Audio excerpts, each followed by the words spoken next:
A porta do escritório se abriu. Um homem magro, com o rosto abatido e as roupas visivelmente desgastadas, entrou com passos trêmulos. Nas mãos, ele segurava uma pasta médica amassada com marcas de café nas bordas. Eu preciso de 400 mil reais ou vou morrer. À sua frente, uma mulher sentada atrás de uma mesa de mogno. Terno azul impecável. Um relógio suíço discreto no pulso. E no rosto, cicatrizes quase imperceptíveis, mas que revelavam uma história que poucos conheciam. Ela era CEO de uma empresa avaliada em 300 milhões de reais, com 50 lojas espalhadas pela América Latina, presença em 12 países e mais de 200 funcionários sob seu comando. Aquela mulher era a filha que ele havia abandonado 28 anos antes. A mesma que ele disse, olhando nos olhos, que era feia demais para ser chamada de filha. E agora, ela era a única pessoa no mundo com poder para salvá-lo. Mas para entender o que aconteceu naquela sala, você precisa voltar no tempo. Mais precisamente, para o dia 26 de julho de 1996. Gabriela tinha apenas 4 anos. Seu rosto era marcado por uma condição congênita rara. Um lado visivelmente menor que o outro. Pálpebra caída cobrindo metade do olho esquerdo, lábio fendido. Ela ainda não entendia o que era diferente nela, mas sabia que o pai não a olhava como antes. Naquela tarde, ele a encarou com nojo e disse sem hesitar: "Você é feia demais para ser minha filha. É mais fácil fingir que você não existe. As pessoas vão me julgar se souberem que tenho uma filha assim." No mesmo dia, ele a deixou num orfanato público superlotado. Com 4 anos de idade, Gabriela foi descartada, como se fosse um erro da natureza. O homem que deveria protegê-la simplesmente foi embora e nunca mais olhou para trás. Ela esperou dias, semanas, meses, olhando pela janela do dormitório frio, imaginando quando e se alguém voltaria para buscá-la. Mas ninguém voltou. Ao longo dos anos, mais de 20 casais passaram por aquele orfanato procurando uma criança para adotar. Todos a olhavam por alguns segundos e desviavam o olhar. Ninguém queria a menina com o rosto marcado, até que um casal, Eduardo e Helena Monteiro, a escolheu. Eles não viram defeito algum. Sentaram no chão ao lado dela, perguntaram do que ela gostava, ouviram suas histórias e, com o tempo, conquistaram sua confiança. Eles não apenas adotaram Gabriela, eles reconstruíram sua vida. Com amor, paciência e sacrifício, pagaram pelas cirurgias reconstrutivas. Deram a ela não apenas um novo rosto, mas principalmente um novo futuro. Gabriela estudou, trabalhou, superou. Entrou para uma das maiores empresas de cosméticos do país. Subiu rápido, fez MBA em Stanford e aos 30 anos se tornou CEO de uma multinacional.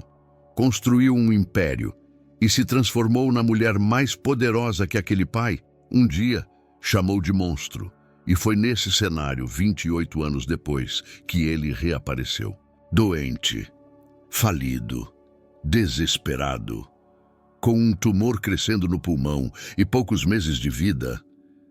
Ele entrou na sala da filha que abandonou. E agora pedia ajuda. Pedia 400 mil reais para fazer uma cirurgia que poderia salvá-lo. Gabriela apertou o botão do interfone com firmeza.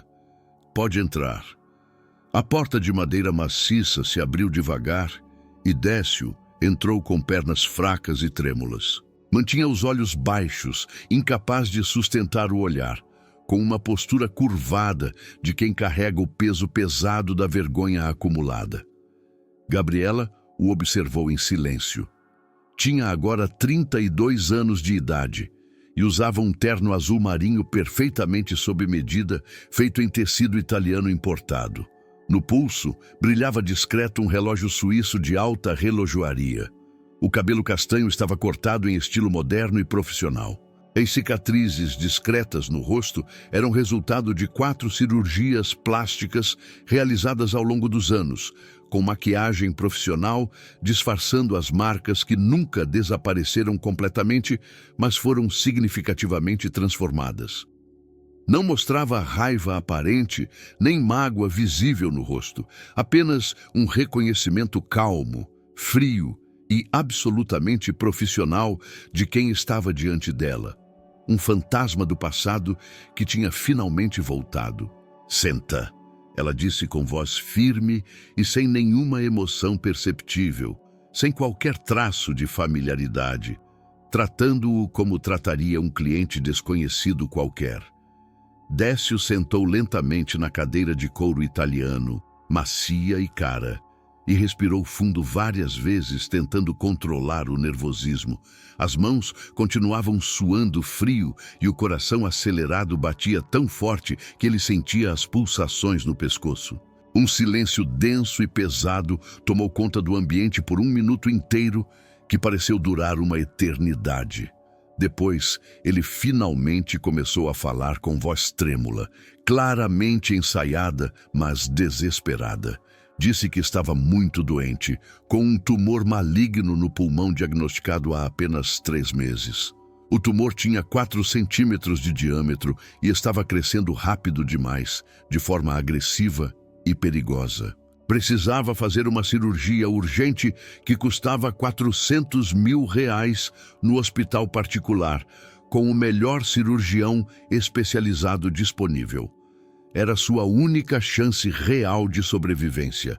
A fila de espera no SUS para cirurgia oncológica era de 3 anos completos, mas ele não tinha 3 anos pela frente. Tinha no máximo 1 ano de vida, talvez menos, segundo o que os médicos tinham sido muito claros em explicar. Não tinha R$400 mil guardados. Não tinha nem mesmo R$400 no banco. A conta estava vazia, sem plano de saúde, sem poupança, sem absolutamente nada de valor.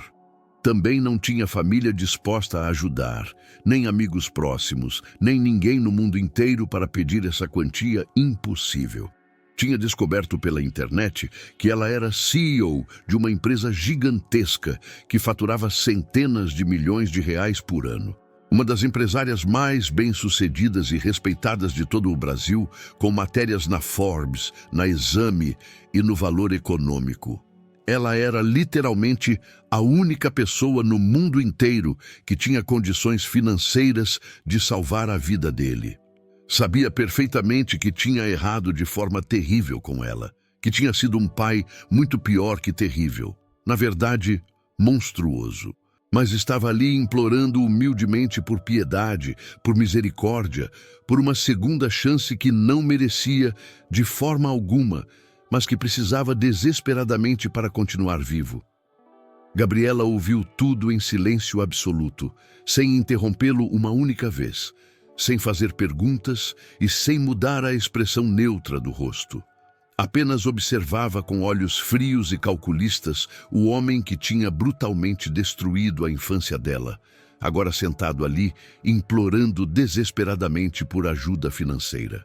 Quando ele terminou de falar, outro silêncio tomou conta da sala. 2 minutos completos, 120 segundos de silêncio pesado. Décio suava frio, as mãos tremiam visivelmente e ele esperava ansioso por qualquer resposta. Gabriela se levantou da cadeira com movimentos lentos e deliberados. Caminhou até a janela panorâmica e olhou a cidade lá embaixo. Carros minúsculos correndo nas avenidas. Pessoas invisíveis caminhando nas calçadas. A vida acontecendo indiferente lá fora. Depois virou de volta e olhou diretamente para ele, com uma expressão que não revelava absolutamente nada. Disse com voz perfeitamente calma, que lembrava de absolutamente tudo que tinha acontecido. Lembrava com clareza cristalina do dia exato de 26 de julho de 1996, quando ele a tinha chamado de monstruosa com nojo evidente na voz. Quando gritou que não ia criar aquilo porque as pessoas iam julgá-lo. Quando a deixou sozinha no orfanato público superlotado de Campinas, uma menina de apenas 4 anos, chorando sem entender o que estava acontecendo. Lembrava das centenas de noites geladas no orfanato, dormindo num colchão fino e duro, coberta por um cobertor áspero que arranhava a pele. Lembrava do cheiro constante de mofo impregnado nas paredes descascadas, do som de outras crianças chorando durante a madrugada, de ficar sozinha sem entender por que os pais não a queriam mais. Lembrava dos longos anos de abandono, de solidão profunda, de rejeição constante que moldaram quem ela era hoje, de formas que ele provavelmente jamais conseguiria compreender completamente. O que você ainda não sabe é o que Gabriela decidiu fazer quando o pai que a havia abandonado por ser feia demais apareceu depois de 28 anos pedindo R$ 400 mil para salvar a própria vida. Décio Augusto Ferreira de Mendonça nasceu em 1966, na cidade de São Paulo, numa família de classe média alta que morava no bairro Nobre dos Jardins.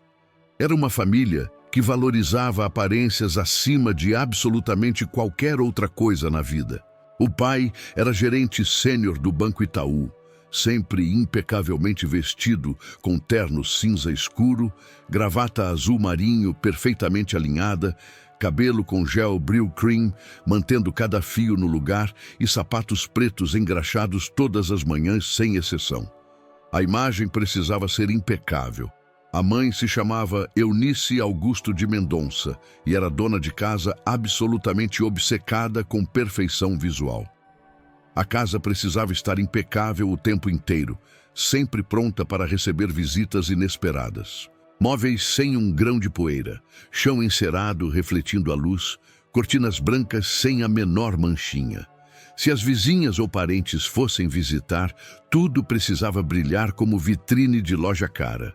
As roupas dos filhos eram sempre as melhores disponíveis no mercado, importadas e caríssimas. A aparência era absolutamente tudo que importava para aquela família. As notas escolares precisavam ser exemplares sempre, sem exceção. Menos que 9 em qualquer matéria era considerado vergonha inaceitável para a família inteira. Tudo precisava parecer absolutamente perfeito para o mundo exterior. Para as vizinhas fofoqueiras, para os parentes invejosos, para os colegas da igreja aos domingos. Décio cresceu, respirando esse ambiente tóxico durante toda a infância e adolescência, 20 anos inteiros convivendo com essa pressão constante por aparências perfeitas. Aprendeu, desde muito pequeno, que imagem era tudo que realmente importava na vida, que pessoas feias eram automaticamente inferiores e menos valiosas, que qualquer tipo de deficiência física era motivo de vergonha profunda que deveria ser escondida do mundo, que qualquer coisa fora do padrão de perfeição deveria ser eliminada rapidamente, nunca mencionada em voz alta. Aos 22 anos de idade, Décio conheceu Maria das Graças Silva numa festa de formatura num clube recreativo da Zona Leste de São Paulo. Maria tinha 20 anos naquela época e era considerada bonita pelos padrões convencionais da época. Tinha cabelo preto longo e liso que caía pelas costas, olhos castanhos claros, expressivos, pele morena, lisa e um corpo naturalmente magro. Era quieta e tímida por natureza. Vinha de uma família extremamente humilde do interior de São Paulo. O pai trabalhava como trabalhador rural em fazendas. A mãe costurava roupas em casa para complementar a renda miserável. Tinham vindo para a capital grande sonhando com uma vida melhor para os filhos. Décio e Maria começaram a namorar em maio de 1988. O relacionamento foi superficial e vazio desde o início. Décio gostava exclusivamente da beleza física dela e absolutamente nada mais. Não se importava minimamente com a personalidade, com os sonhos que ela tinha, com nada além da aparência bonita. Maria via em Décio uma saída possível da pobreza extrema. uma chance de ascensão social, de escapar finalmente da vida miserável, de ter uma vida melhor do que a dos pais, que mal conseguiam pagar o aluguel. Casaram rapidamente em dezembro do mesmo ano, numa cerimônia simples na igreja de Nossa Senhora da Penha, com apenas 50 convidados presentes. O casamento foi claramente por conveniência mútua, não por amor verdadeiro. Décio queria provar para os pais exigentes que era um adulto responsável, capaz de constituir família. Maria queria desesperadamente escapar da casa dos pais, onde dividia um quarto minúsculo, com 4 irmãos na pobreza extrema. Os primeiros anos de casamento foram relativamente estáveis, mas completamente vazios emocionalmente. Não havia amor real, não havia conexão profunda, não havia intimidade verdadeira. Moravam num apartamento pequeno de 2 quartos, alugado num bairro de classe média, na Vila Mariana. Décio trabalhava como vendedor de seguros, ganhando comissões completamente irregulares e imprevisíveis. R$ 1.000 num mês bom, 3.000 num mês excelente, mas a renda era instável e causava estresse constante. Maria ficava em casa cuidando do lar como era esperado dela, como a sociedade machista da época mandava que mulheres casadas fizessem. Em janeiro de 1992, Maria descobriu que estava grávida. Tinha 24 anos de idade. A notícia da gravidez foi recebida com sentimentos completamente misturados por ambos. Décio fingiu estar feliz na frente dos familiares e conhecidos, forçando sorrisos mecânicos e dando abraços sem qualquer emoção genuína. Mas por dentro estava profundamente nervoso e assustado com o peso enorme da responsabilidade que se aproximava. Maria estava genuinamente empolgada e feliz. Finalmente seria mãe, realizando um sonho antigo, sentindo uma esperança renovada para o futuro. A gestação foi extremamente difícil e complicada desde o começo. Maria teve enjoos matinais severos que, na verdade, duravam o dia inteiro sem parar. Durante os primeiros 4 meses, vomitava absolutamente tudo que tentava comer. Perdeu peso rapidamente e ficou visivelmente fraca e debilitada. No 5º mês, desenvolveu pressão alta gestacional, que preocupou muito os médicos pelo risco tanto para a mãe quanto para o bebê. Foi internada 3 vezes para monitoramento intensivo durante o 6º e 7º mês de gestação, precisando tomar remédios controlados e fazer repouso absoluto na cama. No 7º mês de gestação, fizeram um ultrassom morfológico detalhado num hospital público. A sala estava escura. O gel estava frio na barriga inchada de Maria. Os médicos detectaram problemas sérios no desenvolvimento facial do bebê. Havia algo visivelmente errado que aparecia claro nas imagens granuladas do ultrassom. Explicaram para Décio e Maria que a formação do rosto do bebê estava significativamente comprometida por uma condição genética rara, que seria absolutamente necessário acompanhamento médico especializado após o nascimento, que talvez precisasse de múltiplas cirurgias plásticas complexas ao longo dos anos, que a condição era genética e completamente irreversível. Décio ficou profunda e visivelmente irritado quando ouviu o diagnóstico. Ficou perturbado de uma forma que Maria nunca tinha visto antes. Começou a beber muito mais que o normal. Cerveja durante o dia, pinga barata à noite, todos os dias sem exceção. Chegava tarde em casa cheirando forte a álcool e cambaleando. Ficava fora de casa por horas, sem dar explicação nenhuma, sem avisar onde estava. Simplesmente sumia por períodos longos. Disse várias vezes diretamente para Maria que não queria um filho defeituoso, usando exatamente essa palavra cruel. Chamou também de problemático em outros momentos de raiva. Sugeriu mais de uma vez que ela interrompesse a gravidez imediatamente, mesmo já estando no 7º mês, com o bebê quase completamente formado. Não importava nada disso para ele. Disse friamente que podiam tentar de novo depois, que talvez o próximo filho nascesse normal, sem problemas. Maria recusou categórica e firmemente todas as sugestões horríveis dele, todas as pressões constantes. Disse com voz firme que jamais, em hipótese alguma, abortaria o bebê, independente de como ele fosse fisicamente. Era o filho dela e merecia viver tanto quanto qualquer outra criança. Gabriela nasceu no dia 23 de março de 1992, às 6h32 da manhã, num hospital público extremamente lotado. O lugar cheirava forte a desinfetante barato, os corredores estavam cheios de macas e cadeiras de rodas, havia gritos de dor de outras mulheres em trabalho de parto e bebês chorando por todos os lados. A condição genética rara que ela tinha era muito mais severa do que os médicos tinham previsto inicialmente nas imagens do ultrassom morfológico. Havia uma assimetria facial significativa e chocante. Um lado do rosto era visivelmente menor que o outro, de forma que não podia ser ignorada. A pálpebra esquerda estava caída, cobrindo mais da metade do olho. O lábio superior era deformado com uma fissura labial parcial muito evidente. O nariz era irregular, com a ponte nasal achatada.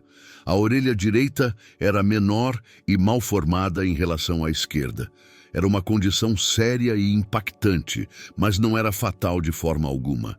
Era apenas extremamente impactante do ponto de vista estético e visual. Estavam no início dos anos 90 e os tratamentos reconstrutivos não eram acessíveis para famílias de classe média como a deles. As cirurgias plásticas crânio-faciais eram extremamente caras, muito pouco disponíveis no sistema público de saúde, com filas de espera de 3 a 5 anos. Havia pouquíssimos cirurgiões especializados nesse tipo de procedimento.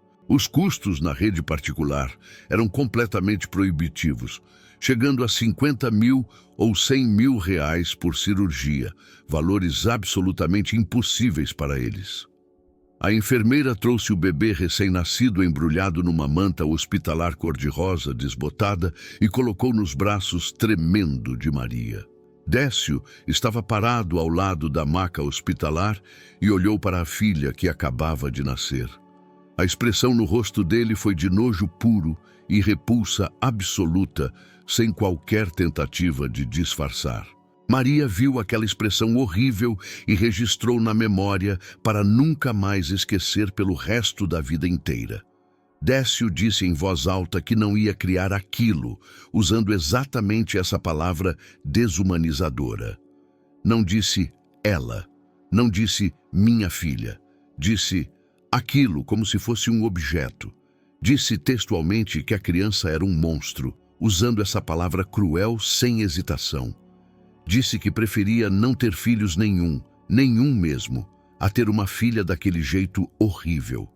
Disse que era uma vergonha insuportável para ele, que nunca poderia apresentar ela para ninguém conhecido, que as pessoas iam julgar ele e a família inteira por causa dela. Maria começou a chorar copiosamente, segurando o bebê pequeno nos braços.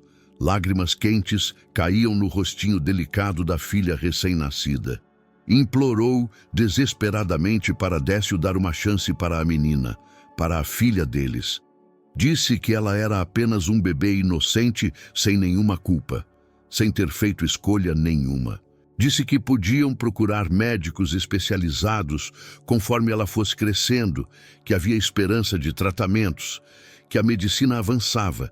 Disse que o amor genuíno era infinitamente mais importante que a aparência física, que a aparência física não definia o valor real de uma pessoa. Disse que Gabriela era a filha deles e merecia ser amada incondicionalmente, merecia receber uma chance de viver. Décio simplesmente virou as costas sem responder nada e saiu da sala do hospital sem olhar para trás nem uma única vez. Não quis ouvir mais argumentos, não quis discutir. Simplesmente foi embora sem mais palavras, deixando Maria completamente sozinha com a recém-nascida no hospital público. Os primeiros 4 anos da vida de Gabriela foram um inferno emocional absoluto dentro daquela casa. Décio mal conseguia olhar diretamente para a filha pequena. Evitava o olhar dela ativamente. Desviava o rosto quando ela entrava no mesmo cômodo que ele. Quando precisava se referir a ela na frente de Maria ou outras pessoas, chamava apenas de a menina ou ela de forma fria. Nunca usava o nome Gabriela, nunca chamava de minha filha.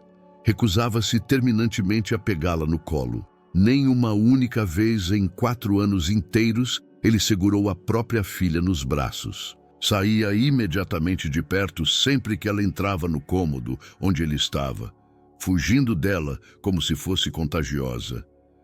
Nunca brincou com ela nem uma única vez durante toda a primeira infância.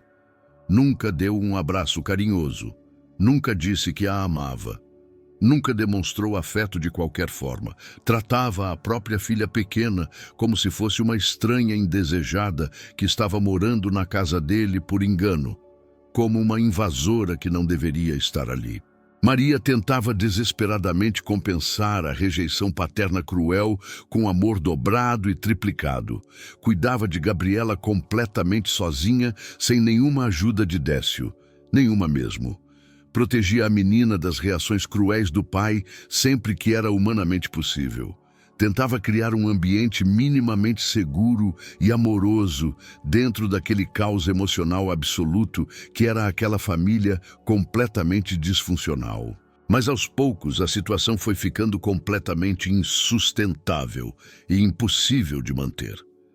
Décio começou a fazer comentários cada vez mais cruéis, cada vez mais frequentes e cada vez mais violentos emocionalmente. Dizia que as pessoas na rua olhavam com nojo evidente para Gabriela, que desviavam o olhar com desconforto, que sussurravam comentários maldosos nas costas deles, que os vizinhos do prédio comentavam pelas costas sobre a filha estranha dele, usando exatamente essa palavra maldosa, que ele sentia uma vergonha profunda e insuportável de sair de casa com ela, de ser visto publicamente com ela em lugares onde pessoas conhecidas pudessem vê-los juntos, que a vida dele seria infinitamente melhor em todos os aspectos se ela simplesmente não existisse mais. Maria tentou várias vezes convencer Décio a procurar ajuda psicológica profissional, terapia familiar, com psicólogo especializado, qualquer tipo de ajuda possível. Ele recusou com raiva e violência verbal todas as sugestões. Disse que o problema não era absolutamente dele, era da menina. Que se a menina fosse normal, como todas as outras crianças, não teria problema nenhum acontecendo. 2 semanas antes de dar o ultimato definitivo, Décio estava bebendo num bar barato com o irmão mais novo dele, chamado Roberto. Havia cerveja gelada na mesa, uma mesa de sinuca ao fundo e música alta tocando. Roberto perguntou com cuidado como estava a situação em casa com a menina. Décio tomou um gole bem longo de cerveja, limpou a boca com as costas da mão e olhou diretamente para o irmão. Não aguento mais olhar para ela. É horrível demais. Roberto ficou em silêncio, visivelmente desconfortável, sem saber o que responder. As pessoas olham com nojo na rua, no mercado, em todo lugar que a gente vai. É constrangedor demais. E a Maria, o que ela diz? Décio deu de ombros com indiferença total. A Maria quer ficar com aquilo. Eu não quero. Vou me livrar logo. Roberto arregalou os olhos assustado. Como assim se livrar? Orfanato. Digo que não tenho condições financeiras de cuidar. Que não posso sustentar. Pronto. Problema resolvido de vez. Você está falando sério mesmo? Completamente sério. Já pesquisei na internet. Tem um orfanato público em Campinas, bem longe daqui. Ninguém da família vai saber. Dou nome falso, deixo ela lá e pronto. Fim do problema. Roberto balançou a cabeça incrédulo. Cara, ela é sua filha de sangue. Décio bateu o copo na mesa com força, fazendo barulho alto. Ela não é minha filha de verdade. É um erro da natureza, um acidente genético, uma vergonha ambulante. Mas nada. Minha decisão já está tomada e é definitiva. Semana que vem ela vai embora daqui. E minha vida finalmente volta ao normal. Roberto não disse mais nada, apenas tomou a cerveja em silêncio pesado, sabendo que o irmão tinha decidido definitivamente e que nada no mundo ia mudar aquela decisão. No dia 26 de julho de 1996, Gabriela tinha exatamente 4 anos e 4 meses de idade. Décio deu o ultimato definitivo que destruiria aquela família para sempre. Disse para Maria, numa discussão extremamente violenta, com gritos altos e portas batendo com força, que não aguentava mais, nem mais um único dia, conviver com aquela coisa, usando exatamente essa palavra desumanizadora horrível. Disse que ou a criança ia embora imediatamente, ou ele mesmo ia embora de casa. A escolha era simples e final. Disse que Maria tinha que escolher ali mesmo de forma definitiva. Ele ou Gabriela. Não podia ficar com os dois. Maria estava completamente desempregada há 4 anos inteiros, sem nenhuma fonte de renda própria. Não tinha família que pudesse ajudar financeiramente. Os pais tinham morrido num acidente de carro terrível 2 anos antes. Os irmãos estavam lutando contra a própria pobreza extrema no interior de São Paulo. Não tinha absolutamente para onde ir com uma criança pequena de 4 anos, com deficiência física visível e sem nenhum recurso financeiro. Dependia total e completamente de Décio, financeiramente, para absolutamente tudo. Comida na mesa, aluguel do apartamento, roupas, tudo.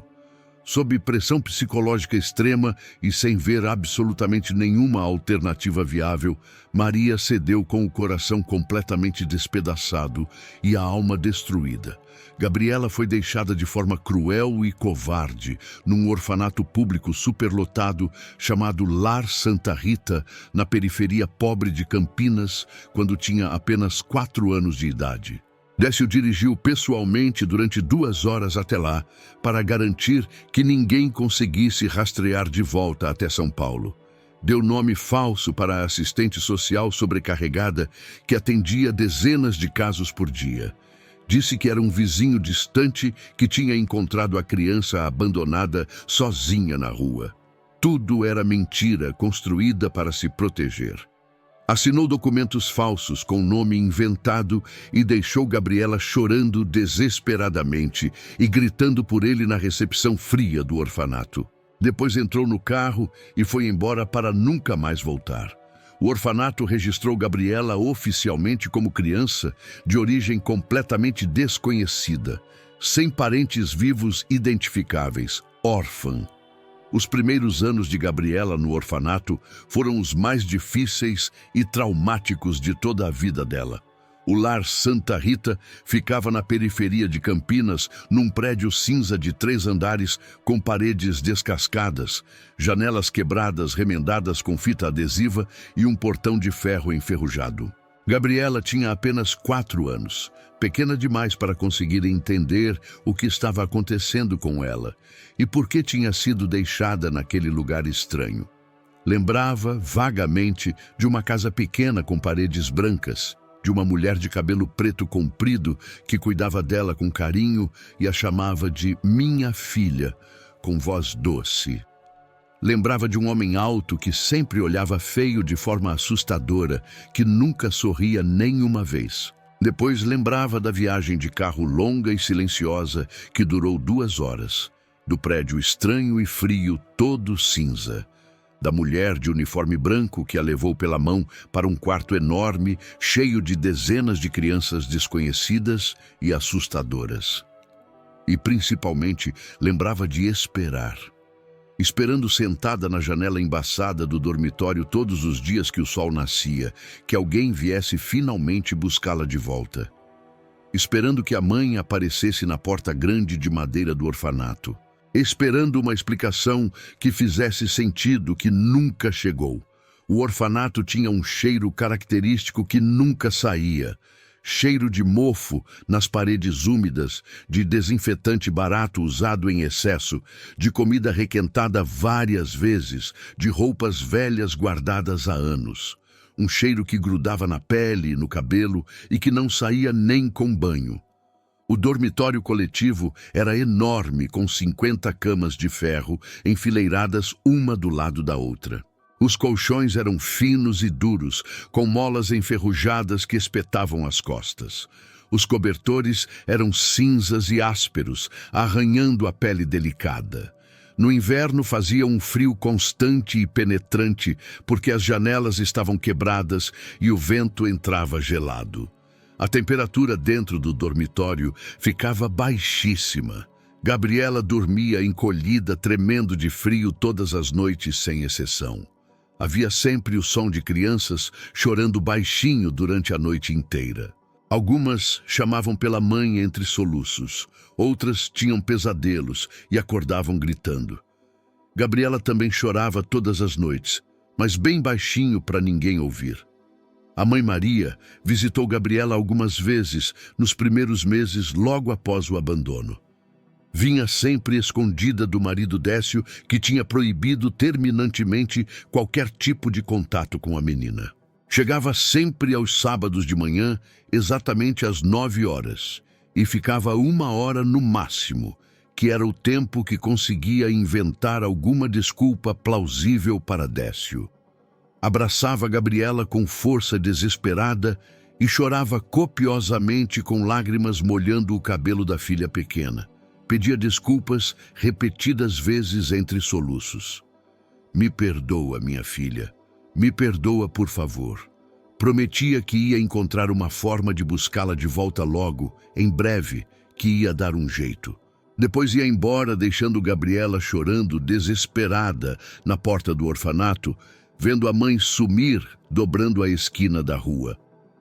Gabriela ficava esperando ansiosamente pela próxima visita. Mas as visitas foram ficando progressivamente menos frequentes com o passar do tempo. Começou sendo uma vez por semana, depois uma vez a cada 2 semanas, depois uma vez por mês, depois uma vez a cada 2 meses longos. E então, simplesmente pararam completamente sem aviso prévio e sem explicação nenhuma. O que Gabriela não sabia, e não tinha como saber, é que Maria tinha desenvolvido uma depressão clínica severa e completamente incapacitante após ter sido forçada a abandonar a filha pequena sob pressão do marido. A culpa emocional era psicologicamente insuportável e esmagadora. Não conseguia dormir direito durante a noite. Tinha pesadelos horríveis todas as noites com Gabriela, chorando desesperada e gritando pedindo ajuda que nunca chegava. Perdeu o apetite completamente. Emagreceu 15 quilos em apenas 3 meses, ficando pele e osso. Tentou suicídio por overdose de remédios em outubro de 1996. Foi internada às pressas num hospital psiquiátrico público, onde ficou 3 meses em tratamento intensivo. Quando Maria saiu finalmente do hospital, em janeiro de 1997, o casamento com Décio tinha terminado definitivamente. Ele tinha mandado ela embora de casa, dizendo que não aguentava mais os dramas dela e que ela estava completamente louca. Maria voltou derrotada para o interior de São Paulo para morar de favor com uma prima distante numa cidadezinha chamada Itapira. Nunca mais conseguiu reunir forças psicológicas e emocionais para visitar a filha que tinha sido forçada a abandonar sob pressão. Gabriela cresceu dentro do orfanato superlotado, acreditando profunda e dolorosamente que tinha sido abandonada simplesmente porque era feia e defeituosa. Que ninguém a queria por causa do rosto deformado. Que era um monstro horrível exatamente como o pai tinha dito. Que nunca ninguém ia amá-la de verdade, que ia ficar sozinha para sempre. Era cruelmente rejeitada de forma constante e repetida sempre que casais apareciam no orfanato procurando crianças para adotar. Eles olhavam para ela por alguns segundos, viam as deformidades faciais óbvias e chocantes, faziam uma careta de desconforto ou pena. e rapidamente escolhiam outra criança qualquer que fosse mais normal e bonita pelos padrões convencionais de beleza. Gabriela foi rejeitada por no mínimo 23 casais diferentes ao longo de 4 anos completos de espera angustiante. Cada rejeição doía emocionalmente muito mais que a anterior. Cada vez que via um casal entrar com esperança brilhando nos olhos, olhar brevemente para ela e depois rapidamente escolher outra criança mais bonita, sentia que havia algo profundamente errado e irreparavelmente errado com ela. Que era feia demais para ser amada, monstruosa demais para ser desejada, indigna de amor e pertencimento. Começou a se esconder ativamente quando casais visitavam o orfanato. Preferia não ver a rejeição inevitável nos olhos deles do que alimentar esperanças que sempre eram brutalmente esmagadas. Aos 8 anos de idade, depois de 4 anos intermináveis de rejeição constante e esperança frustrada repetidamente, finalmente aconteceu algo que parecia um milagre impossível. Em setembro de 2000, um casal diferente apareceu no orfanato, procurando especificamente uma criança mais velha para adotar. Eduardo Monteiro e Helena Cristina Monteiro. Ele tinha 38 anos e era professor universitário de matemática na Unicamp, em Campinas. Ela tinha 35 anos e era professora de ensino fundamental numa escola pública estadual. Eram casados há 12 anos e não conseguiam ter filhos biológicos por problemas de fertilidade de ambos. Tinham tentado tratamentos caros por anos sem sucesso nenhum. Finalmente decidiram adotar uma criança. Diferente de absolutamente todos os outros casais que tinham passado pelo orfanato, Eduardo e Helena não olharam para o rosto visivelmente deformado dela com nojo, com pena ou com desconforto. Olharam com curiosidade genuína e interesse real. Sentaram no chão frio do dormitório para ficar na mesma altura que ela, olho no olho. Perguntaram com carinho sobre a personalidade dela, sobre as coisas que ela gostava de fazer no dia a dia, sobre comidas favoritas, sobre sonhos que tinha para o futuro, sobre livros que gostava mesmo sem saber ler ainda. Gabriela ficou extremamente desconfiada e com medo de se abrir emocionalmente. Já tinha sido rejeitada brutalmente tantas vezes que simplesmente não acreditava que alguém pudesse querer ela de verdade. Tinha construído muros emocionais altos e grossos ao redor do coração. Respondia com monossílabos secos. Sim, não, talvez.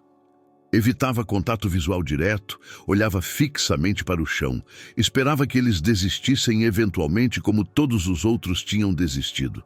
Mas Eduardo e Helena foram incrivelmente pacientes e persistentes, de forma absolutamente consistente. Não desistiram na primeira dificuldade. Não se assustaram com a frieza inicial natural de uma criança traumatizada.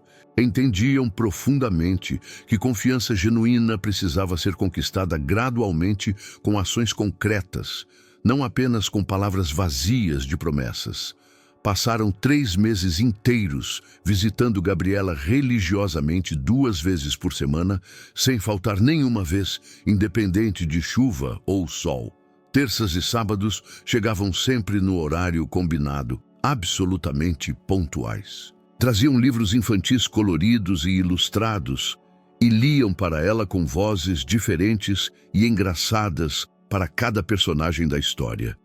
Traziam lápis de cor e papel sulfite e desenhavam juntos, sentados no chão, lado a lado. Levavam ela para passeios no parque público próximo ao orfanato, compravam sorvete de chocolate, morango ou baunilha. Conversavam longamente sobre sonhos, medos e esperanças, conhecendo ela genuinamente como pessoa única e valiosa, não apenas como criança disponível para a adoção. Construindo devagar uma relação emocionalmente sólida de confiança mútua e afeto real, antes de oficializar qualquer coisa legalmente. No dia 15 de dezembro de 2000, o processo burocrático longo foi finalmente concluído. Gabriela Ferreira foi oficialmente e legalmente adotada, passando a se chamar Gabriela Ferreira Monteiro. Foi para casa permanentemente com Eduardo e Helena num dia ensolarado e quente que Gabriela nunca esqueceu pelo resto da vida. Era uma casa pequena, mas extremamente aconchegante e cheia de amor, com estantes de livros cobrindo as paredes do chão ao teto, num bairro tranquilo de classe média em Campinas. Tinha um quarto só dela pela primeira vez na vida inteira. Um quarto inteiro só para ela. Uma cama macia e confortável, roupas novas e limpas, brinquedos coloridos, livros infantis e lápis de cor. E principalmente tinha 2 adultos que olhavam para ela todos os dias e diziam com sinceridade que a amavam exatamente do jeito que ela era. Os anos seguintes com Eduardo e Helena foram de transformação completa para Gabriela em absolutamente todos os aspectos da vida. Eduardo e Helena a tratavam como filha legítima de verdade em todos os sentidos possíveis. Nunca a fizeram sentir diferente ou inferior por causa das cicatrizes e deformidades faciais que ainda tinha. Nunca esconderam ela de visitas, de familiares ou de conhecidos com vergonha. Muito pelo contrário, apresentavam ela com orgulho genuíno para todo mundo que conheciam. Diziam para todos com voz firme que Gabriela era a filha deles e que amavam ela de forma completamente incondicional.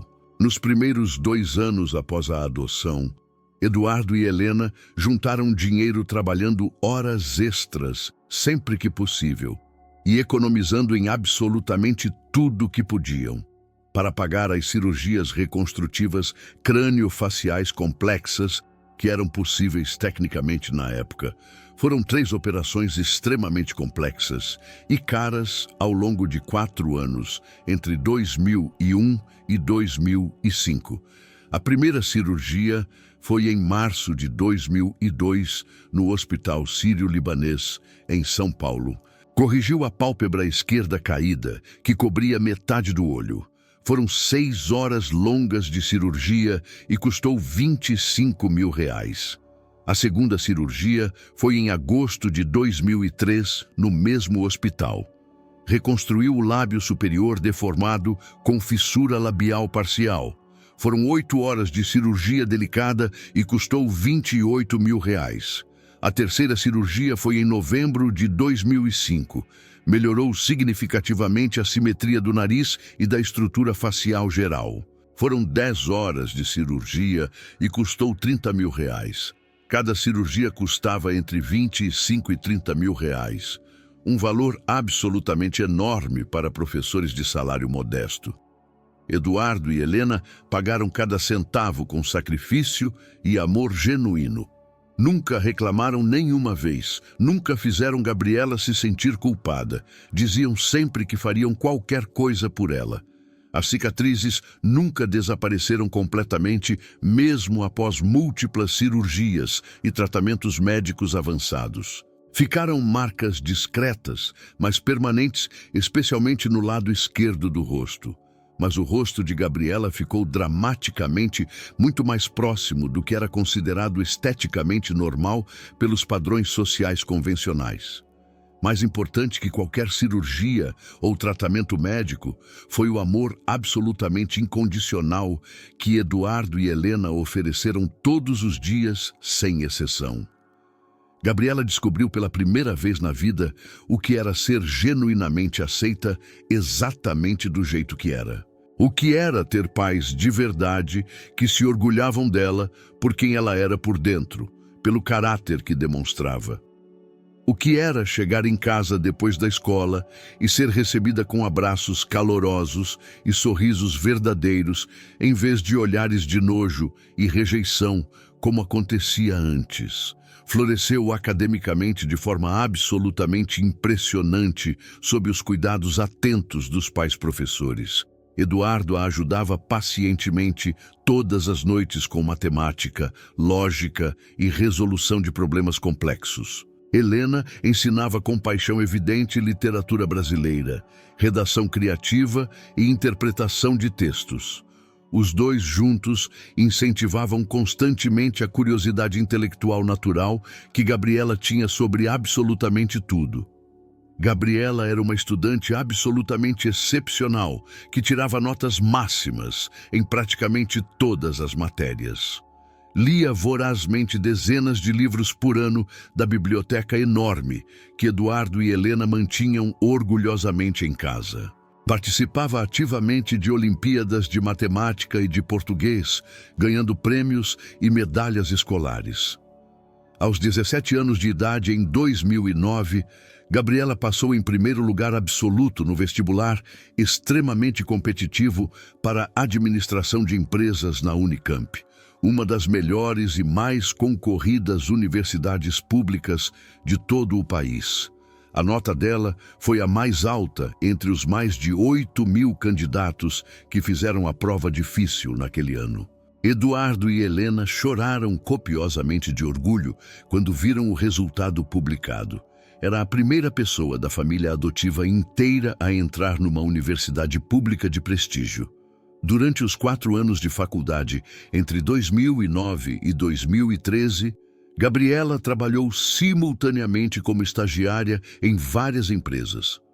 Passou por uma startup de tecnologia, por uma consultoria de gestão empresarial e por uma multinacional de bens de consumo. Aprendeu intensivamente sobre negócios e liderança na prática real do dia a dia, não apenas na teoria acadêmica. Destacou-se impressionantemente em todos os lugares que passou, recebendo elogios constantes dos supervisores. Aos 22 anos, em dezembro de 2013, Gabriela formou-se com as honras acadêmicas máximas possíveis. Foi contratada imediatamente, ainda antes da formatura oficial, por uma grande empresa brasileira de cosméticos multinacional chamada Bela Vida, com sede em São Paulo. Gabriela escolheu trabalhar especificamente com cosméticos de forma muito proposital e consciente. Queria trabalhar diretamente com produtos que ajudavam pessoas a se sentirem melhor com a própria aparência e autoestima. Queria criar e desenvolver coisas que teriam ajudado a menina rejeitada e profundamente insegura que ela foi um dia. Começou como analista júnior de marketing, ganhando R$ 4.000 por mês. Trabalhou incansavelmente, sempre chegando primeiro no escritório e saindo por último, assumindo projetos extras voluntariamente e impressionando absolutamente todo mundo com dedicação e resultados concretos. Foi promovida rapidamente a coordenadora de desenvolvimento de produtos, ganhando R$ 8.000 e liderando uma equipe de 5 pessoas talentosas. Aos 25 anos de idade, foi fazer MBA em Stanford, na Califórnia, nos Estados Unidos. A empresa ofereceu bolsa integral de estudos para 2 anos completos, uma oportunidade única, oferecida apenas para os funcionários mais promissores. Gabriela aceitou imediatamente e passou 2 anos intensos, estudando numa das melhores escolas de negócios do mundo inteiro. Voltou para o Brasil em 2018, falando inglês absolutamente fluente e com uma rede enorme de contatos internacionais valiosos. Em 2019, aos 28 anos, tornou-se diretora executiva de marketing, ganhando R$ 35.000 por mês, liderando uma equipe de 53 pessoas e gerenciando orçamento anual de R$ 80 milhões. Reportava diretamente para o CEO da empresa. Em 2021, aos 30 anos de idade, o Conselho de Administração a convidou oficialmente para assumir a posição máxima de CEO da empresa inteira, substituindo o CEO anterior que estava se aposentando. Gabriela aceitou e tornou-se a CEO mais jovem da história da empresa com exatos 30 anos. A empresa faturava naquele ano R$ 800 milhões anuais e estava crescendo rapidamente. Gabriela ganhava R$ 4 milhões por ano, entre salário fixo, bônus de performance e participação nos lucros. Enquanto Gabriela subia meteoricamente na carreira profissional com talento e trabalho duro, Décio Augusto Ferreira de Mendonça descia em espiral autodestrutiva cada vez mais rápida e profunda. O casamento frágil com Maria acabou definitivamente pouco depois de Gabriela ser deixada no orfanato em 1996. Maria desenvolveu depressão severa e foi internada em hospital psiquiátrico. Quando saiu, Décio a expulsou violentamente de casa. Maria foi embora com apenas uma mala pequena de roupas velhas. Décio ficou completamente sozinho no apartamento alugado de 2 quartos que dividiam. Tentou reconstruir a vida superficialmente, sem sucesso real.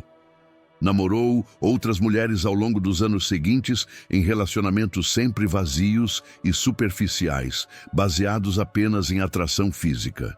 Nenhum durava mais que alguns meses. Casou-se pela segunda vez, aos 40 anos de idade, em 2006, com uma funcionária de loja de roupas chamada Patrícia, que era 15 anos mais nova que ele. Décio mentiu completamente sobre o passado, disse que nunca tinha tido filhos e escondeu totalmente a existência de Gabriela.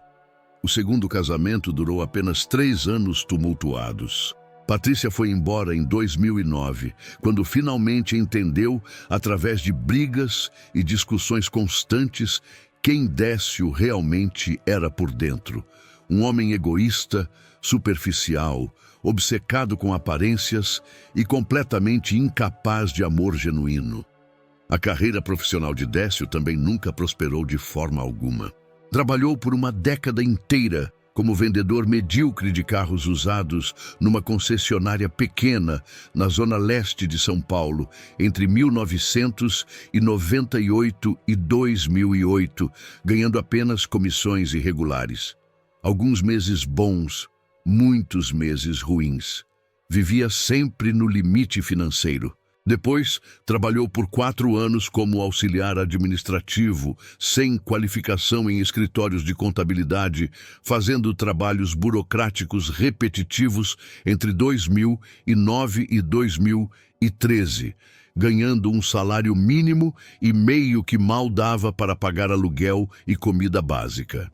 Depois, trabalhou por 2 anos como segurança noturno de shopping center entre 2013 e 2015, ficando 12 horas em pé todas as noites, ganhando ainda menos enquanto o corpo começava a dar sinais de desgaste severo. Cada emprego sucessivo pagava menos que o anterior. Cada mudança era uma descida maior na escala social. Cada ano que passava, Décio ficava mais pobre, mais sozinho e mais amargo. Aos 50 anos de idade, em 2016, estava completamente desempregado há 6 meses sem nenhuma perspectiva. Ninguém queria contratar um homem de 50 anos sem qualificações especiais ou experiência relevante. Morava sozinho num quarto minúsculo, alugado num cortiço de um bairro extremamente pobre da periferia de São Paulo, pagando R$ 300 de aluguel por mês. O quarto tinha apenas 6 metros quadrados, com uma cama velha e quebrada, um armário sem porta e banheiro compartilhado com outros 10 moradores. Vivia precariamente de bicos ocasionais como entregador e da ajuda financeira eventual de conhecidos, que iam diminuindo com o tempo. Aos 55 anos de idade, em maio de 2021, Décio começou a tossir sangue pela primeira vez. Pequenas quantidades no começo que ignorou, pensando que passaria sozinho. Depois, quantidades maiores e mais frequentes que não podia mais ignorar. O diagnóstico médico oficial veio 3 meses depois, em agosto de 2021, numa consulta demorada no sistema público precário de saúde. Tumor maligno no pulmão esquerdo. Carcinoma de células escamosas, 4 centímetros de diâmetro, estágio 2, avançado quase chegando ao estágio 3, ainda tecnicamente operável, mas crescendo agressivamente rápido. Precisava urgentemente de cirurgia de ressecção pulmonar para remover completamente antes que se espalhasse para linfonodos e outros órgãos vitais. No hospital público da região, a fila de espera oficial para cirurgia oncológica não urgente era de, no mínimo, 3 anos completos. Décio não tinha 3 anos de vida pela frente. Segundo o oncologista público, tinha talvez 1 ano se tivesse muita sorte e o tumor crescesse devagar. Provavelmente menos.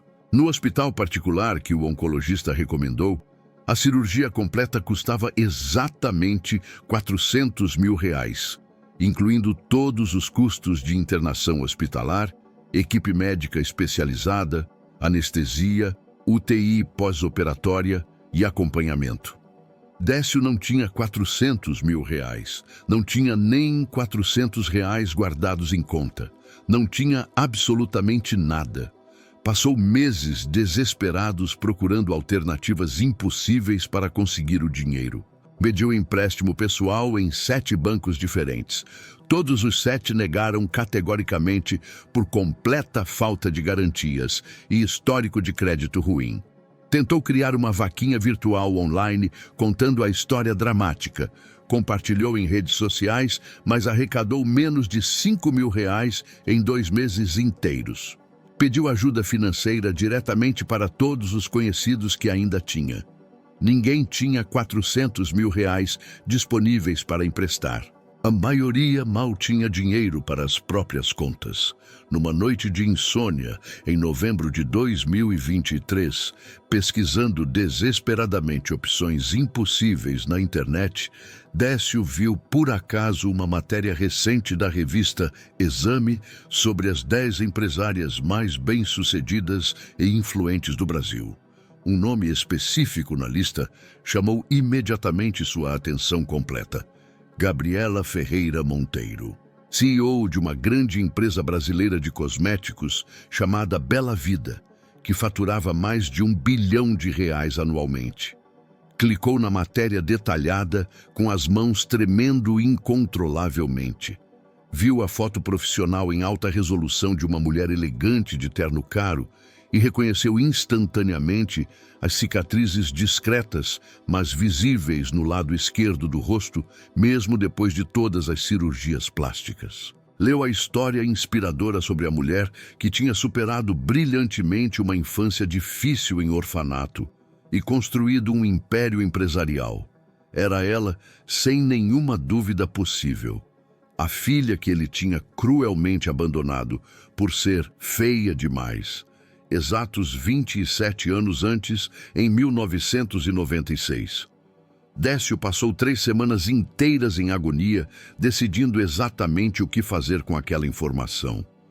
Sentia vergonha profunda, sentia medo paralisante de ser rejeitado brutalmente.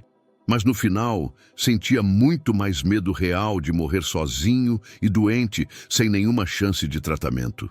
Décio finalmente apareceu nervoso e completamente desesperado no prédio imponente da empresa Bela Vida de Gabriela, numa terça-feira quente e ensolarada de agosto de 2024.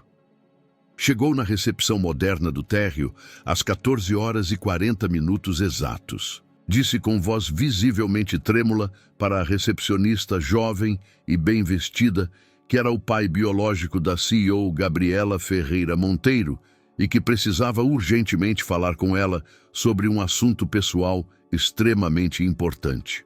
A recepcionista olhou desconfiada para aquele homem mal vestido e visivelmente doente, mas seguiu o protocolo da empresa e ligou para a secretária executiva de Gabriela no 15º andar. A secretária verificou diretamente com Gabriela se ela conhecia um homem chamado Décio Augusto Ferreira de Mendonça. Gabriela ficou em silêncio absoluto por 10 segundos inteiros ao ouvir aquele nome do passado. Depois disse com voz perfeitamente controlada para deixar ele subir. Quando Décio finalmente entrou no escritório executivo luxuoso e enorme e viu pela primeira vez em 28 anos a filha que tinha cruelmente abandonado, sentada com postura ereta atrás de uma mesa gigantesca de mogno importado, simplesmente não conseguiu esconder a surpresa profunda que sentiu. Gabriela estava absolutamente irreconhecivelmente diferente da criança pequena e deformada que ele lembrava vagamente de décadas atrás. O rosto tinha sido dramaticamente reconstruído pelas múltiplas cirurgias plásticas ao longo dos anos.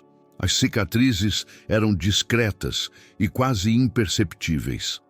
Ela era genuinamente bonita de uma forma sofisticada e elegante que Décio jamais em 1 milhão de anos imaginou que seria remotamente possível para aquela menina. Mas não era apenas a aparência física reconstruída que mais impressionava Décio profundamente. Era principalmente a postura corporal, a confiança palpável, a autoridade natural, o poder real. Aquela não era absolutamente mais uma menina rejeitada e indesejada. Era uma mulher extremamente poderosa e bem-sucedida que comandava centenas de funcionários e movimentava milhões de reais. Décio sentou na cadeira indicada e contou toda a sua história ensaiada com voz trêmula e desesperada. Falou sobre o tumor maligno crescendo no pulmão, sobre a cirurgia urgente de R$400 mil, sobre o dinheiro que não tinha de forma alguma, sobre a morte dolorosa que se aproximava rapidamente, sobre como tinha esgotado absolutamente todas as outras opções possíveis. Implorou desesperadamente por ajuda financeira, com lágrimas reais escorrendo pelo rosto. Disse com voz quebrada que sabia perfeitamente que tinha sido um pai absolutamente terrível e cruel, que tinha cometido o pior erro possível da vida inteira. Mas disse que não queria morrer sozinho e doente, que achava que merecia talvez uma segunda chance, mesmo não merecendo realmente, que ela era literal e absolutamente a única esperança real que ele tinha no mundo inteiro de sobreviver. Gabriela ouviu em silêncio absoluto, sem interromper durante toda a súplica desesperada dele. Quando Décio finalmente terminou de falar e implorar, ficou esperando ansiosamente uma resposta. Gabriela respirou fundo várias vezes, organizando exatamente o que ia dizer. Depois, começou a responder com voz perfeitamente calma e absolutamente controlada. Disse que lembrava perfeitamente de absolutamente tudo que tinha acontecido naquela infância traumática. Lembrava com clareza cristalina do dia exato de 26 de julho de 1996, quando ele a chamou de monstruosa e gritou que não ia criar aquilo. Lembrava das centenas de noites completamente sozinha no dormitório gelado do orfanato, chorando até finalmente dormir exausta e esperando desesperadamente que alguém viesse buscá-la de volta. Lembrava da dor psicológica insuportável de ser rejeitada por 23 casais diferentes que apareciam interessados em adotar e escolhiam outras crianças mais bonitas. Disse que tinha passado anos inteiros da infância se perguntando obsessivamente o que exatamente tinha feito de errado para merecer ser abandonada daquele jeito brutal. Que tinha acreditado profundamente por muito tempo que era realmente um monstro horrível, exatamente como ele tinha dito. Que a rejeição brutal dele tinha marcado e traumatizado a infância inteira dela de formas que ele provavelmente nunca conseguiria entender completamente. Disse que só conseguiu superar todo aquele trauma porque teve a sorte extrema de encontrar pessoas excepcionais que a amaram de verdade e incondicionalmente. Eduardo e Helena Monteiro, os pais adotivos que a trataram como filha legítima desde o primeiro dia, que mostraram para ela, através de ações diárias, que ela tinha valor imenso como pessoa, que beleza real não se media por aparência física superficial, mas por caráter. Disse que tinha construído através de trabalho duro e talento genuíno uma vida absolutamente extraordinária, apesar de tudo que Décio tinha feito para destruí-la. que era CEO de uma empresa enorme, que faturava mais de R$ 1 bilhão por ano, que ganhava milhões anualmente, que liderava centenas de funcionários dedicados, que ajudava milhares de pessoas a se sentirem significativamente melhor consigo mesmas através dos produtos que a empresa criava. E depois de toda essa explicação detalhada, disse com firmeza absoluta que não ia pagar nem um único centavo da cirurgia dele. Décio implorou de novo, com ainda mais desespero evidente.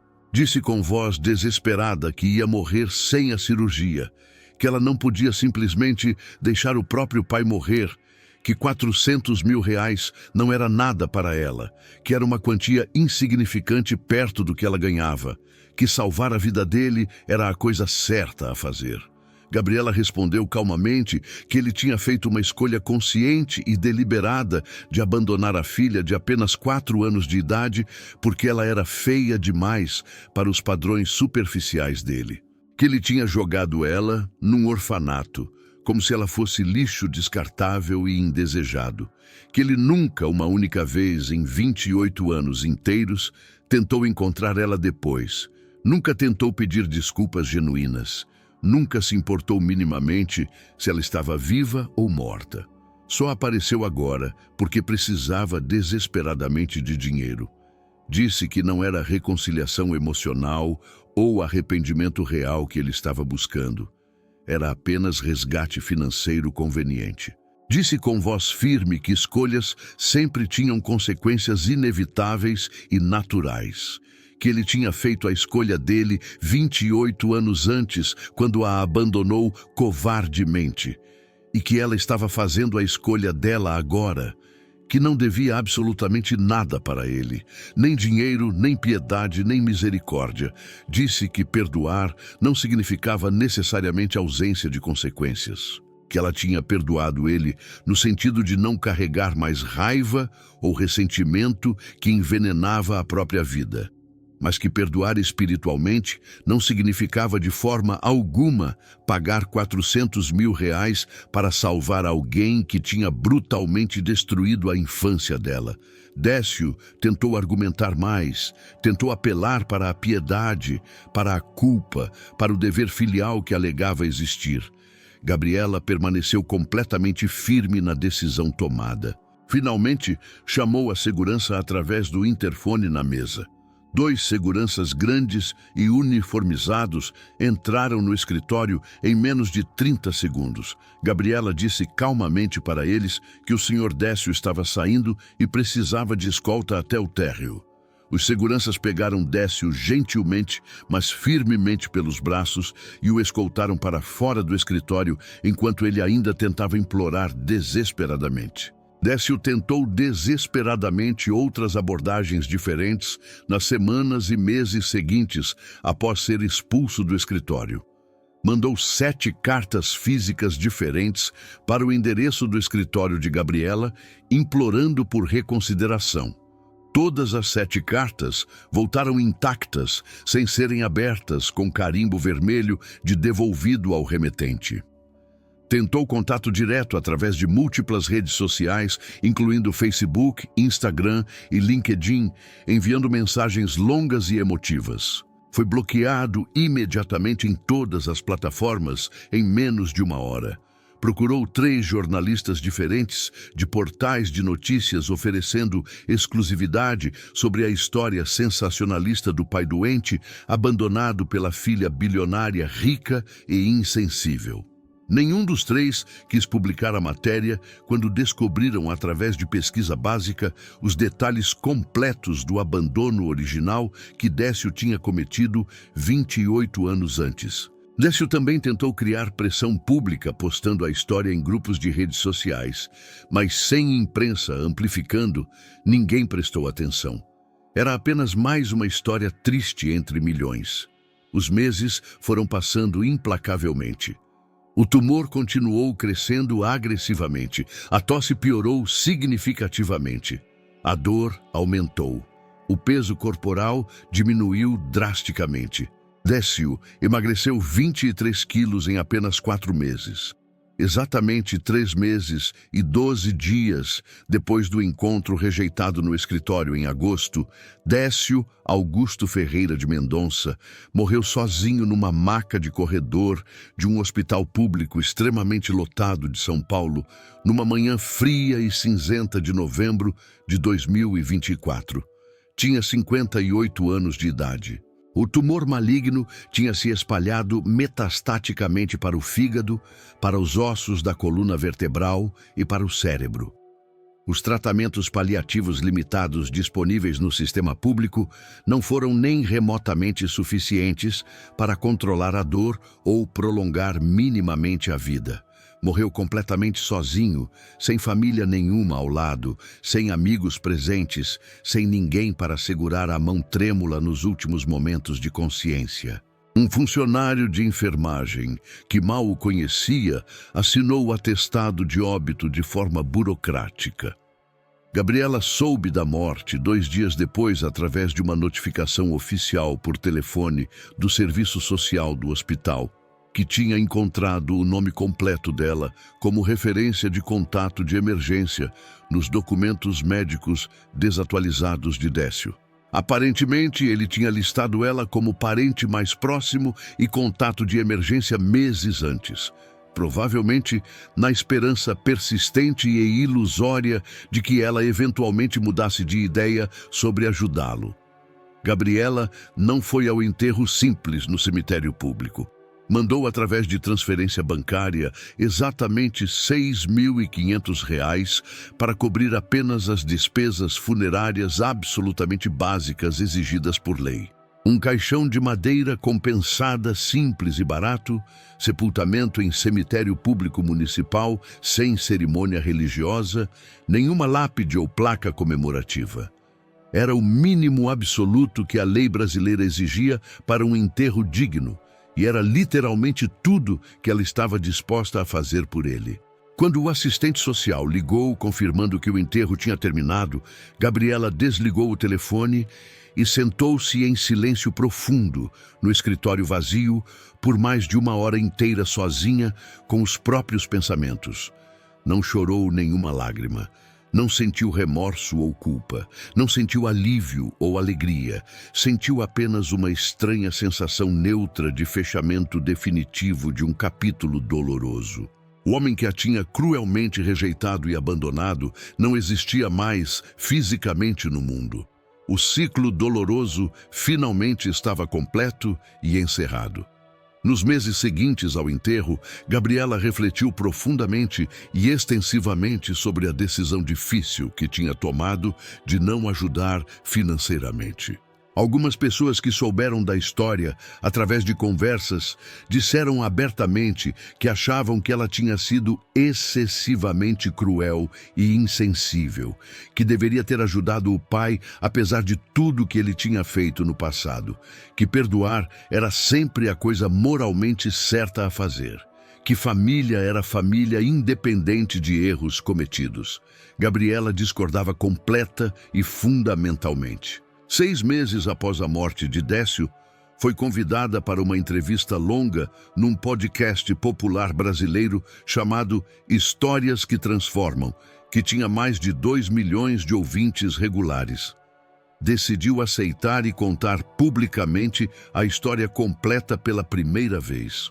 Durante a entrevista gravada de 2 horas, explicou detalhadamente que perdão genuíno não significava necessariamente ausência total de consequências para ações prejudiciais. Que ela tinha genuinamente perdoado Décio anos antes, no sentido psicológico de não carregar mais raiva destrutiva ou ressentimento envenenado que prejudicava a própria saúde mental.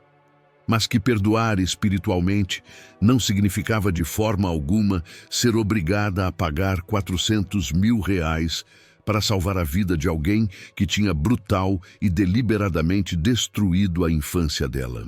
Disse que Décio teve literalmente 3 décadas completas para tentar ativamente encontrá-la, 3 décadas para procurar pedir desculpas genuínas, 3 décadas para tentar de alguma forma reparar minimamente o dano psicológico que tinha causado.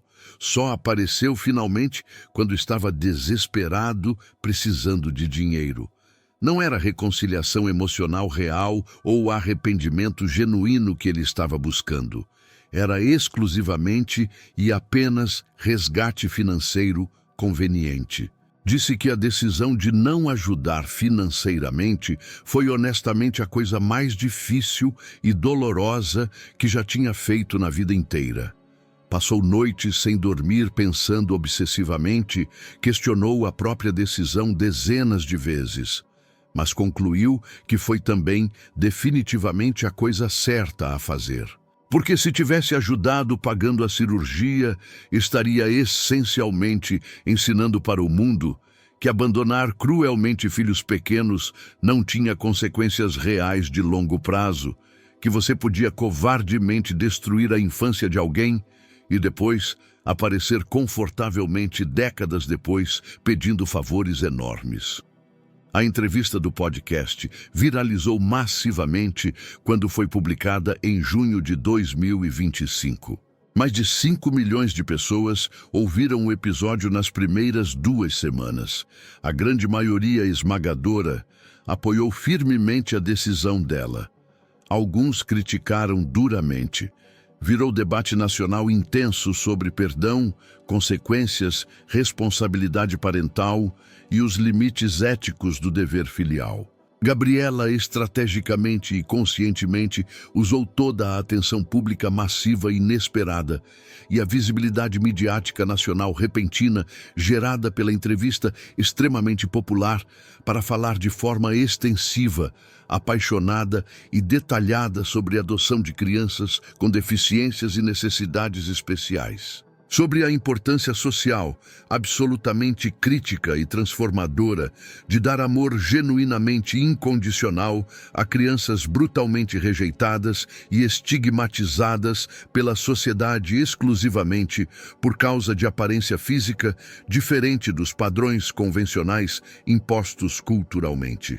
Sobre como os pais adotivos extraordinários, Eduardo Monteiro e Helena Souza Monteiro, tinham literalmente e completamente salvado a vida emocional e psicológica dela, quando ela tinha apenas 8 anos, traumatizados de idade, depois de 5 anos inteiros, sofrendo em orfanatos públicos superlotados, sendo repetidamente rejeitada por dezenas de famílias interessadas que desistiam imediatamente ao ver as deformidades faciais não corrigidas. Em agosto de 2025, numa cerimônia emocionante e extremamente significativa, realizada na sede principal da Bela Vida em São Paulo, com presença confirmada de mais de 200 convidados, incluindo representantes de orfanatos de todo o Brasil, autoridades do Poder Judiciário especializado em adoção,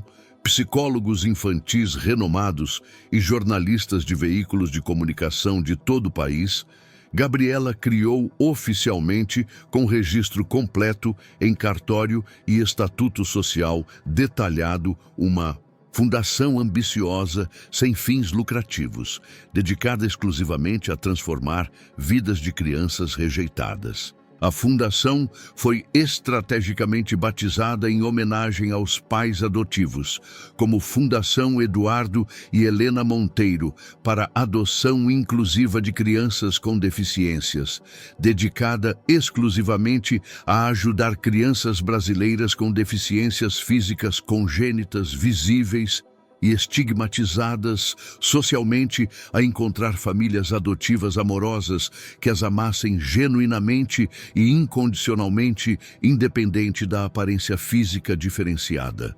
Doou pessoalmente e voluntariamente 10 milhões de reais substanciais de recursos próprios imediatamente como capital inicial de operação da Fundação, garantindo financiamento sólido para os primeiros 3 anos completos de operações, mesmo sem captar doações externas adicionais. Doou posteriormente, de forma contínua e crescente, milhões de reais adicionais anuais para mais de 40 orfanatos públicos municipais e estaduais espalhados pelos estados de São Paulo, Rio de Janeiro, Minas Gerais e Paraná, e para diversos programas inovadores, governamentais e não governamentais, de incentivo à adoção de crianças com necessidades especiais. A Fundação desenvolveu e implementou um programa pioneiro e inovador de preparação psicológica gratuita para famílias interessadas especificamente em adotar crianças com deficiências físicas visíveis.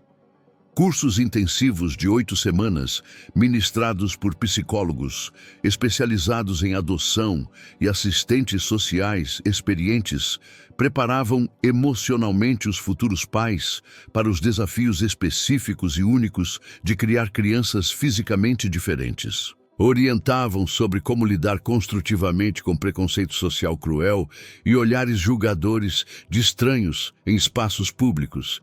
Ensinavam técnicas comprovadas de fortalecimento de autoestima infantil em crianças rejeitadas. Nos primeiros 3 anos completos de operação consistente, entre agosto de 2025 e agosto de 2028, a Fundação Eduardo e Helena Monteiro conseguiu, através de trabalho persistente e dedicado, ajudar diretamente 117 crianças consideradas anteriormente inadotáveis pelos padrões convencionais do sistema de adoção brasileiro, a finalmente encontrar famílias permanentes amorosas que as escolheram conscientemente, apesar das diferenças físicas, visíveis ou exatamente por causa delas. 43 dessas crianças adotadas tinham anomalias faciais congênitas, significativas, similares, mas não idênticas à de Gabriela, incluindo fenda palatina severa, não corrigida cirurgicamente, deformidades crânio-faciais raras, manchas extensas de nascimento em áreas visíveis do rosto, ausência ou malformação de olhos.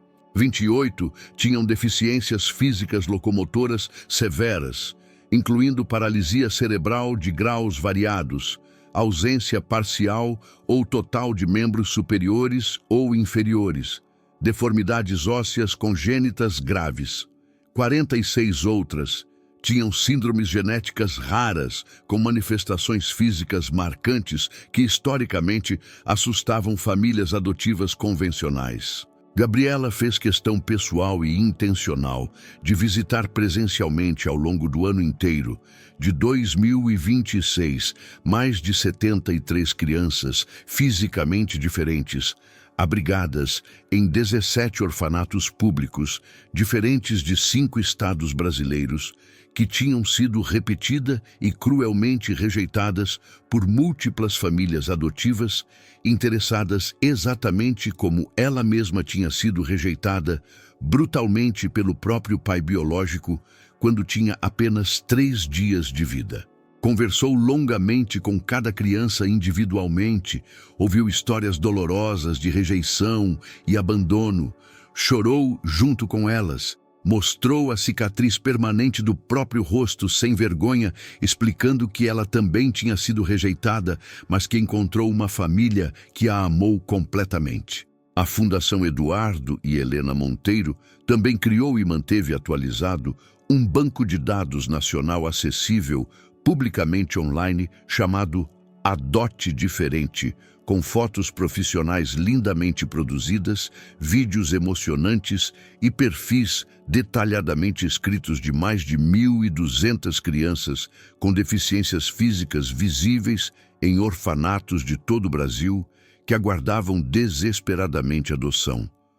O site recebia mais de 100.000 visitas mensais de famílias interessadas em adoção inclusiva.